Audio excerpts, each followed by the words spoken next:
¿Qué harían si su fe en lo que creen más fervientemente dejara de ser aceptado? Si tuvieran que cambiar el dios o los dioses en los que creen.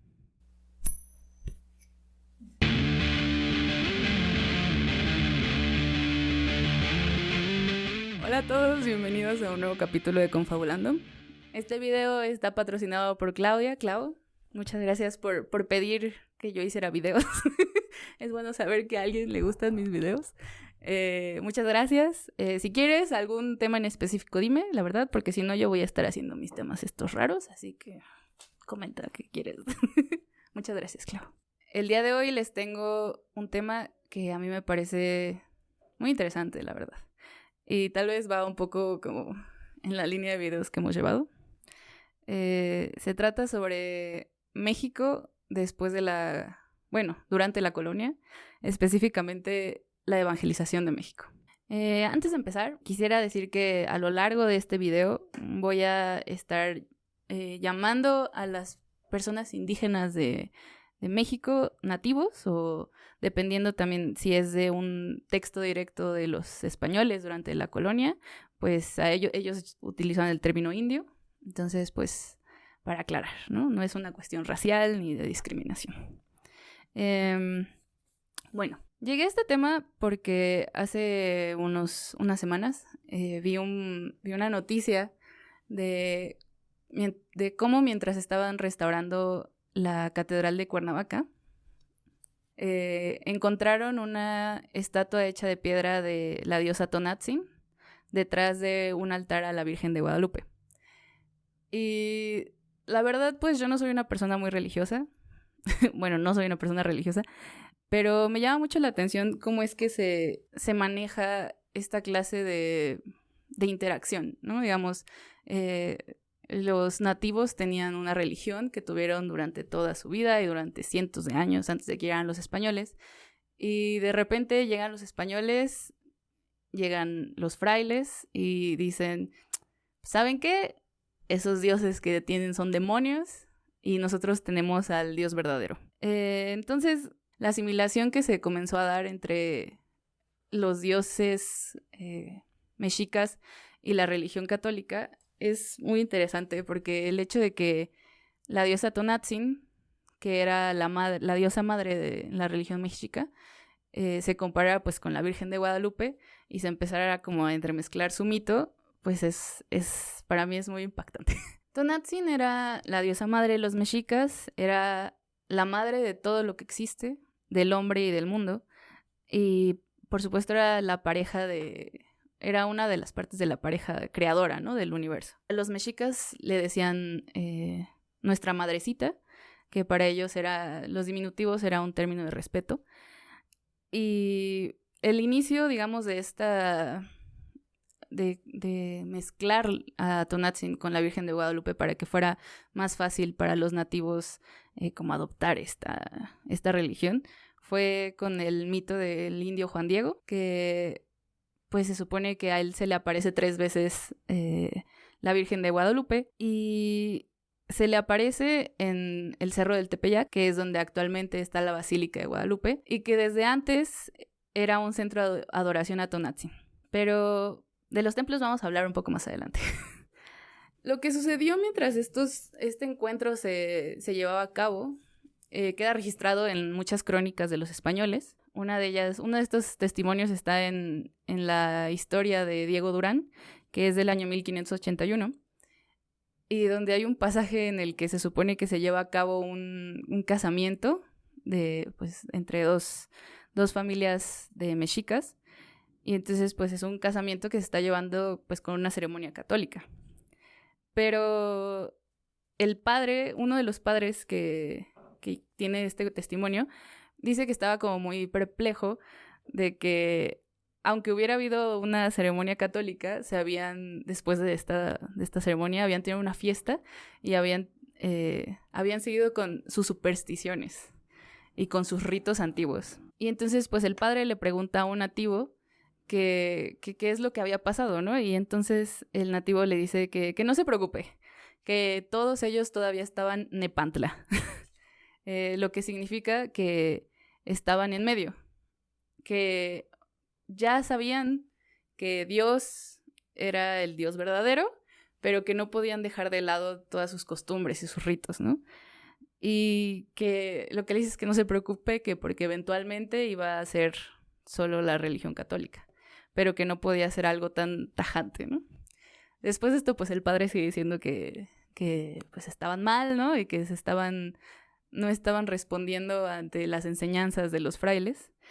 Pero como hay muchas evidencias de todo esto, de este nepantlismo, que es como el término que ocupa Miguel León Portilla después, para llamar cómo era la cultura mexicana y la identidad mexicana al inicio de la colonia, ¿no? Estar con las tradiciones viejas de tus ancestros, pero de repente llega un poder que no cede a decirte cuál va a ser la religión de ahora en adelante, ¿no? En muchos testimonios de los libros de los españoles se le llama que los nativos eran neutros, o sea que con una mano tenían la religión católica y con la otra seguían teniendo a lo que lo llaman sus ídolos, porque eso es en lo que se convierten todos los dioses mexicas y de muchas otras religiones de México, se convierten en ídolos. Tanto para los nativos como para los frailes, no es como que no existieran y como que no fueran de verdad, ¿no? Estos dioses, sino que se convierten en demonios y como la raíz del mal, y de por qué tenían costumbres, pues, diabólicas, según los católicos, ¿no? Siempre parece que los religiosos están muy molestos porque mezclen una religión con la otra. Por ejemplo, en Motolinía habla de cómo en Tlaxcala ya habían comenzado a derribar los templos y todos sus ídolos, y que tenían la imagen del crucifijo o la imagen de la Virgen en un altar, pero que del mismo lado tenían seres, bueno, a estatuas de demonios de piedra, y que estaban a la par, o sea, que les rendían culto a los dos, como si fueran a creerse las dos religiones.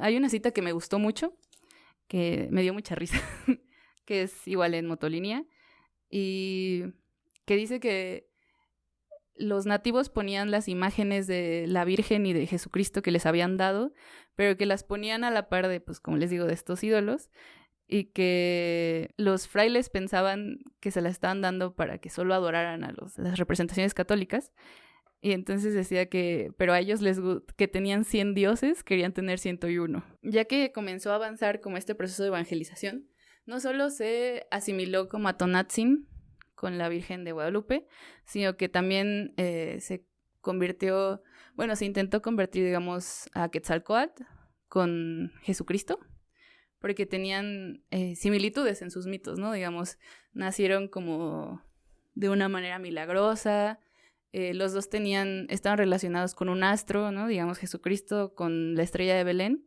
y Quetzalcóatl se supone que cuando se va, deja la tierra de los mexicas, aparece Venus. Entonces también estaba la idea de que vencen a la muerte, ¿no? Que los dos regresan a la vida, y los dos prometen, hacen esta promesa, ¿no? De regresar al pueblo de donde habían salido, que también es, por ejemplo, en algunas teorías de por qué algunos asentamientos de los nativos aceptaron a los españoles, ¿no? Porque creían que Quetzalcóatl había vuelto.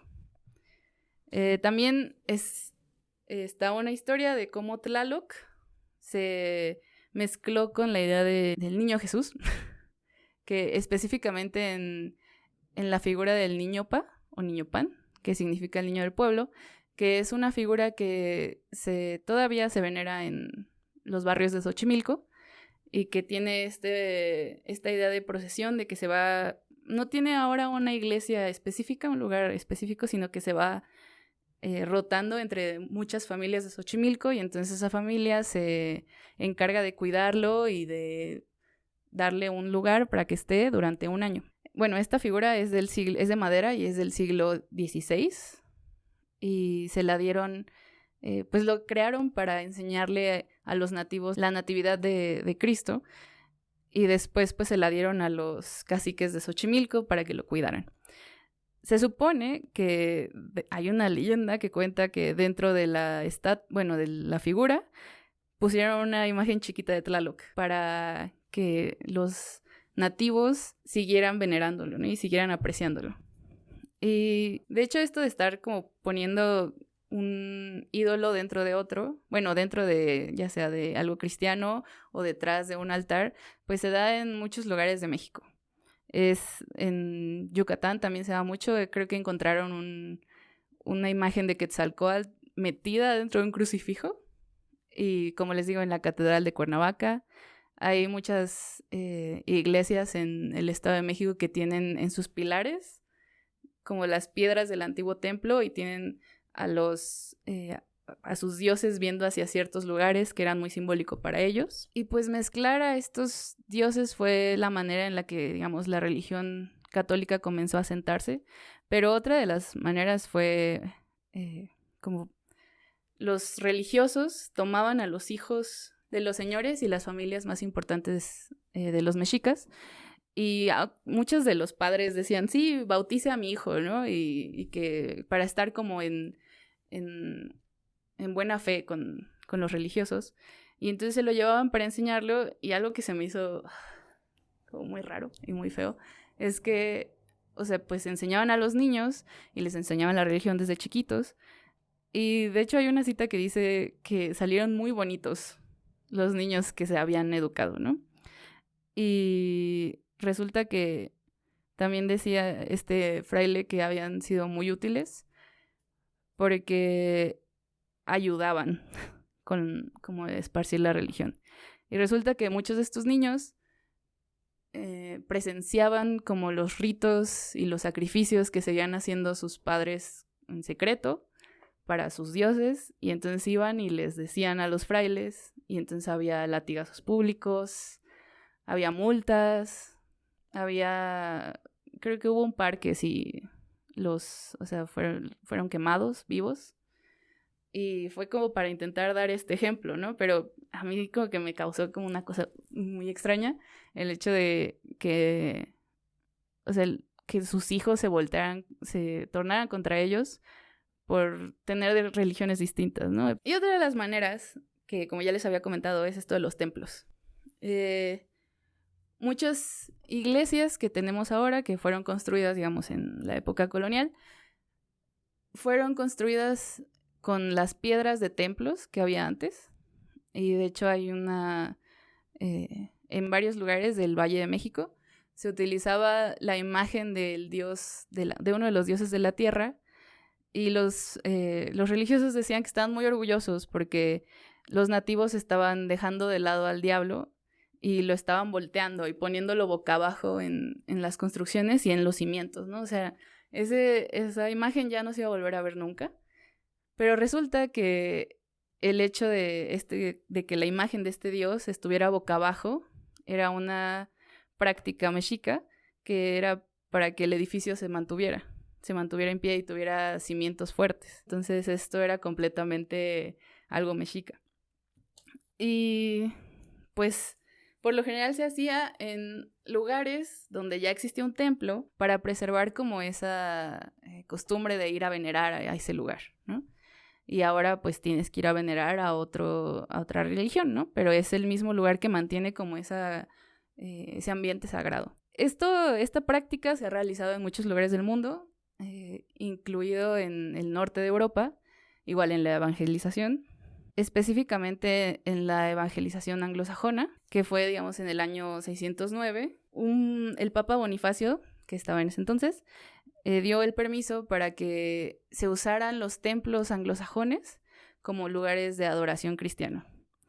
Y de hecho hay una carta en la que le dicen al Agustino, que es el que está a cargo de la evangelización de Inglaterra, que no destruya para nada los lugares donde ya donde había adoración, sino que los utilizara, que lo único que tenía que cambiar eran los ídolos paganos que tenían ahí.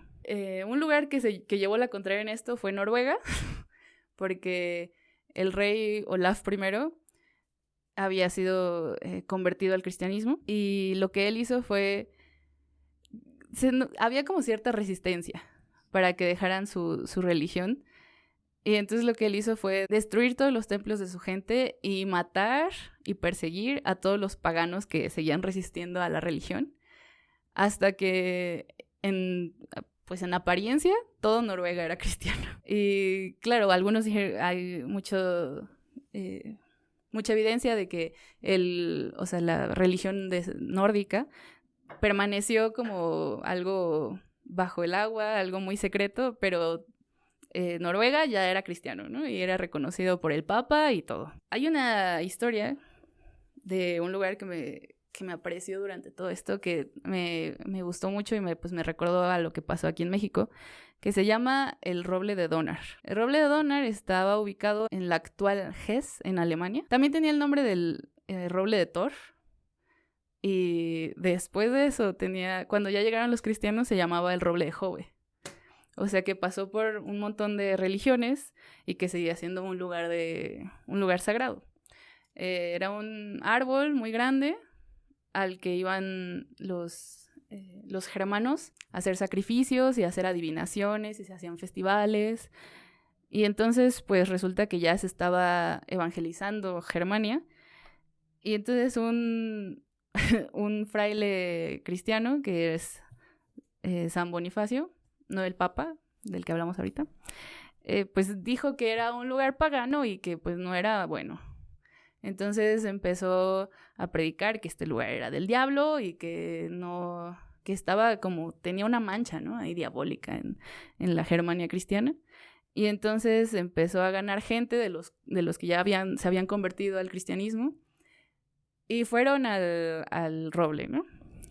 Y se supone que cuando dieron como el primer hachazo, hubo un estallido divino del cielo y el roble se cayó completamente y mágicamente el tronco se dividió en 4 partes iguales. Y entonces San Bonifacio dijo, ¿saben en qué podemos ocupar esto?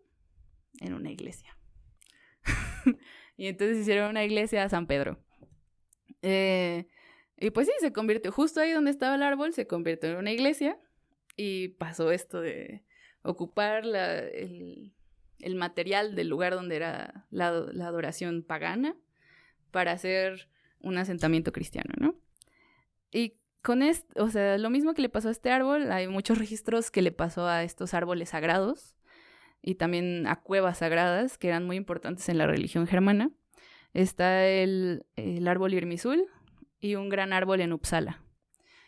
Y algo que quisiera remarcar es que, pues como les dije, las cuevas y los árboles sagrados eran muy importantes para la religión germana porque representaban el prototipo del árbol de la vida, o sea, el árbol primero, que también aparece en la mitología nórdica, el árbol Yggdrasil, y que se supone que es este gran árbol que está en medio de los 9 mundos, que es lo que une todo, y es donde, según el mito, se van a resguardar un hombre y una mujer en el Ragnarok, y de ahí pues van a salir, o sea, van a sobrevivir el Ragnarok, van a salir de este árbol y el mundo va a comenzar de nuevo, ¿no?